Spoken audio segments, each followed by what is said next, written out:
Meu nome é Miquela Marcoso e hoje eu vim aqui ensinar para vocês como realizar um preenchimento labial sem deixar as tão temíveis bolinhas.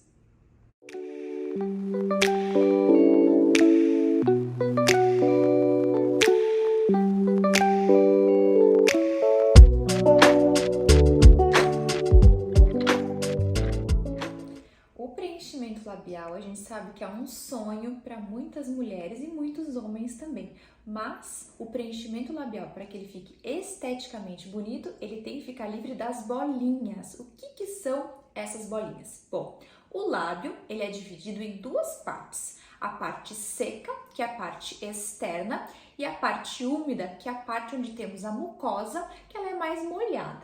Quando a gente tem um preenchimento labial, o preenchedor, que é o material que a gente insere nos lábios para volumizar e projetar, ele deve ficar alojado em uma camada específica para que ele fique anatomicamente estético. As bolinhas acontece quando o preenchedor ele escapa do lugar adequado, ele vai para aquela parte úmida dos lábios, ele fica formando algumas vesículas transparentes que são mais próximas de uma herpes labial. Esse é um resultado que ninguém quer. E hoje eu vim aqui ensinar para vocês de que forma que a gente deve preencher os lábios, evitando a formação das temidas bolinhas. Vamos lá? A primeira decisão que você deve tomar é em relação ao preenchedor que você vai escolher para realizar o preenchimento labial. Nós utilizamos hoje o ácido hialurônico, que é um material adequado e mais seguro para a gente realizar os procedimentos faciais. Dentre eles, nós temos algumas diferenças em relação à sua densidade. A região dos lábios, ela tem uma certa densidade, que diz respeito à maciez dessa região, que é diferente do nariz, que é diferente das olheiras, que é diferente da região da mandíbula. Portanto, para realizar o preenchimento labial, a gente precisa escolher um determinado tipo de preenchedor, que deve ter de média a alta reticulação, que diz respeito exatamente a essa densidade. Quando a gente vai selecionar nas mais diferentes marcas de preenchedores, eles vão estar sempre escalados em relação à sua reticulação. Nós temos preenchedores que são de leve reticulação, de média e de alta reticulação. Eu vou citar dois exemplos aqui de preenchedores de média reticulação, que são um dos que eu mais utilizo para realizar o preenchimento labial. Este aqui é do laboratório Galderma e é um preenchedor de média reticulação que eu utilizo muito para realizar os meus procedimentos. Uma outra opção é o Saifa, que também tem média reticulação e traz resultados incríveis em relação ao preenchimento labial. Agora, na sequência, a gente vai exatamente no nosso trainer, no nosso boneco, a gente vai realizar o procedimento para vocês entenderem que a gente deve colocar, além de um bom preenchedor relacionado à qualidade do seu material, o preenchedor no local correto. O que é o local correto? Bom, diz respeito à camada. Nós temos várias camadas anatômicas.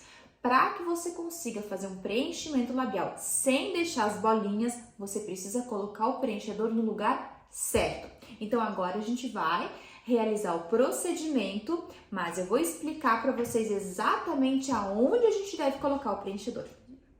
Agora vamos nos concentrar nos lábios do nosso trainer. Em relação às camadas, nós temos as camadas anatômicas mais superficial, intermediária e mais profunda. O nosso preenchedor, na maior parte do preenchimento labial, ele deve se concentrar na região intermediária. Para o preenchimento labial, nós temos duas opções: a utilização de agulhas ou a utilização de cânulas. Ainda assim, podemos utilizar as duas em um preenchimento labial. A diferença entre elas é que a agulha ela tem uma ponta cortante e a cânula ela tem uma ponta romba. Ela precisa que eu crie um orifício na região dos lábios para que eu consiga inseri-la dentro da proporção labial. Inicialmente, é interessante em alguns casos que façamos o preenchimento do contorno dos lábios. Este pode ser feito com a utilização de agulhas, mas a agulha deve ser inserida bem superficialmente e o volume de preenchedor nessa região tem que ser o mínimo possível. Para preencher a região, a gente vai dispor de uma quantidade mínima apenas para dar um pouco mais de projeção a esses lábios. Lembrando que a quantidade excessiva de preenchedor no contorno labial também pode formar as tão temíveis bolinhas.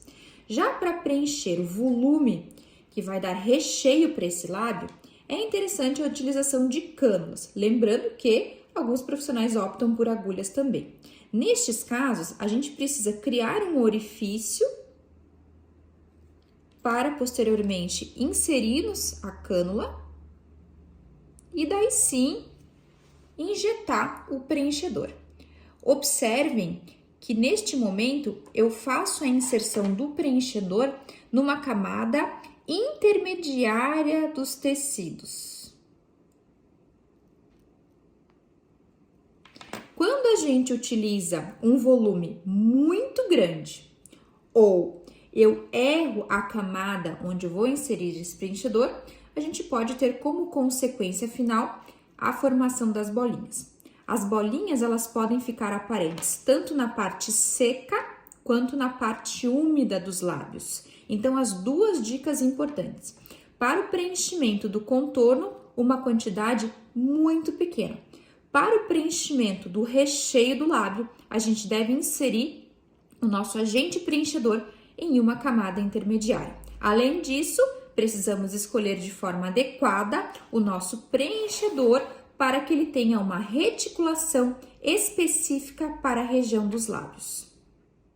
Essa foi a nossa aula de hoje, mas fica de olho. Nas próximas aulas nós vamos esclarecer para vocês de que forma que a gente deve reverter quando, mesmo adotando as melhores técnicas, as bolinhas foram inevitáveis. Para isso, não se esquece de se inscrever aqui no canal. E pode deixar o comentário. Se você ainda tem alguma dúvida sobre essa técnica, deixe seus comentários, eu vou responder todos eles. Um beijo!